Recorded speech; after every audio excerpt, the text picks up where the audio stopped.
श्याम राष्ट्रम वंदे मातरम, हर हर महादेव। मित्रों, कहा गया ना, धरती कर्म भूमि है, कर्म भूमि में आए हो तो कर्म सभी को करना है। भगवान लकीरें खींचा है, रंग सभी को भरना है।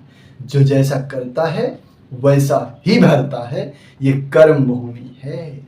अगर यहाँ पर आप किसी के साथ गलत करेंगे तो निश्चय ही आपके साथ गलत होगा, भले आपको एहसास हो या ना हो। अगर आप किसी को एक थप्पड़ मारेंगे तो आज नहीं तो कल, कल नहीं तो 10 साल बाद आप 10 थप्पड़ खाएंगे, भले आपको उसका आभास ना हो, पर खाएंगे। जो ईश्वर है उसके घर देर है, अंधेर नहीं। हिसाब किताब सबका बराबर से लिया जाता है। आज मैं बात करने वाला हूं वही मुख्तार अंसारी के बारे में। एक समय हुआ करता था जो खुलेआम बंदूक लेकर के मुझे टाइट करके घूमता था। दहशत का दूसरा नाम मुख्तार अंसारी था। लोग उससे डरते थे और वो खुद डर के कारण जेल में जान गंवा बैठा। डर के कारण जेल में उसको हार्ट अटैक आ गया। जिस डर से लोगों को डराता था, उस डर के अंदर खुद मर गया। और इतनी गंदी मौत जिसमें उसके परिवार का कोई नहीं रहा। खुद उसकी बीवी, हालांकि इसमें 7 जन्मों 5 जन्मों का तो कुछ होता नहीं, संबंध ये लोग कॉन्ट्रैक्ट होता है, जब तक जमा खेला खाया, नहीं तो तोड़ दिया, अलग बात है। पर उसके जनाजे में खुद उसकी बीवी तक नहीं पहुंची। कितने बड़े शर्म की बात है। पर मित्रों, कुछ मोशले थे जो कि नारेबाजी कर रहे थे कब्रिस्तान के बाहर। क्यों कर रहे थे भाई?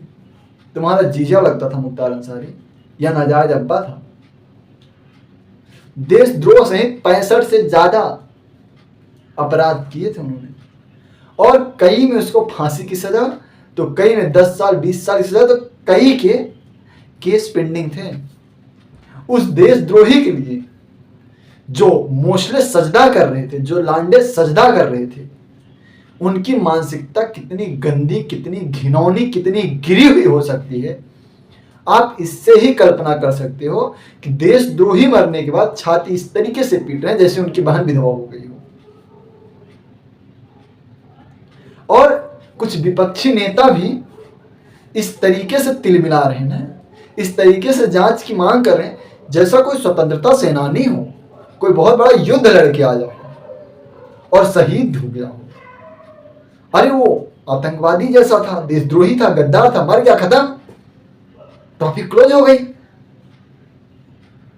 कुछ लोग ऐसे लोग के जनाजे पर नारे लगाएंगे, कुछ लोग याकूब मेमन के, कुछ लोग अफजल गुरु के, कुछ दिन बाद दाऊद, उसके बाद हाफिज सईद, मसूद, ये लोग को भी लाश पर नारेबाजी करेंगे। जो भारत के दुश्मन हैं, जो महाभारत क्या, जो मानवता के दुश्मन हैं, जिन्हें इंसानियत नाम तक नहीं पता, उनके मरने के बाद क्यों छाती पीटना? लेकिन वो लोग को समझ नहीं आएगा जो अभी भी इनसे भाईचारा की उम्मीद रखते हैं।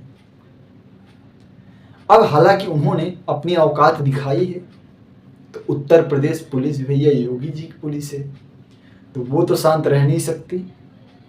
सबके फोटोग्राफी हो चुके हैं और सबके खिलाफ कार्रवाई भी होगी, क्योंकि उत्तर प्रदेश में धारा 144 आचार संहिता लागू था।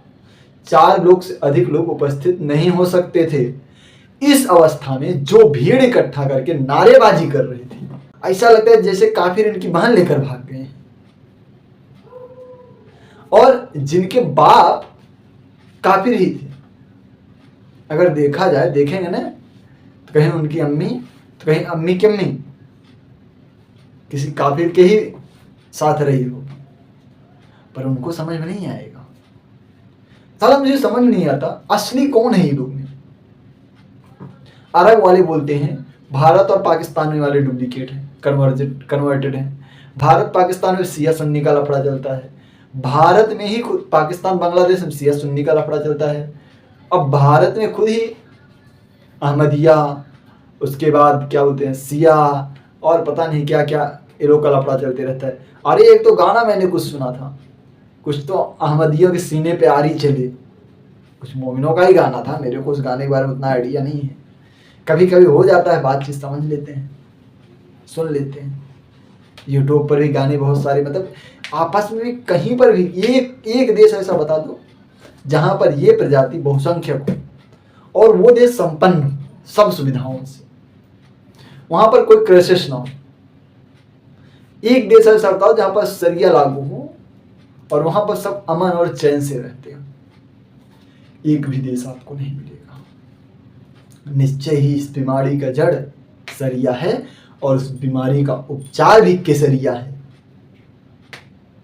अब ये मजहब कहाँ पैदा हुआ है कहाँ नहीं पैदा हुआ इस पर कोई कंट्रोवर्सी नहीं, कोई बात नहीं करना है, पर इसका खात्मा जो है भारत से ही होगा। हमारे बात कुछ विवादित हो सकते हैं, अच्छी बात है, विरोध करना है करें, मुझे कोई फर्क नहीं पड़ता। कंट्रोवर्सी तो बचपन से झेलते चले आए हैं, थोड़ा और झेल लेंगे, पर मातृभूमि के साथ समझौता नहीं होगा, राष्ट्र के साथ गद्दारी नहीं होगा, देशद्रोहियों से हाथ नहीं, देशद्रोहियों से लात मिलाने की आदत है। जय श्री राम।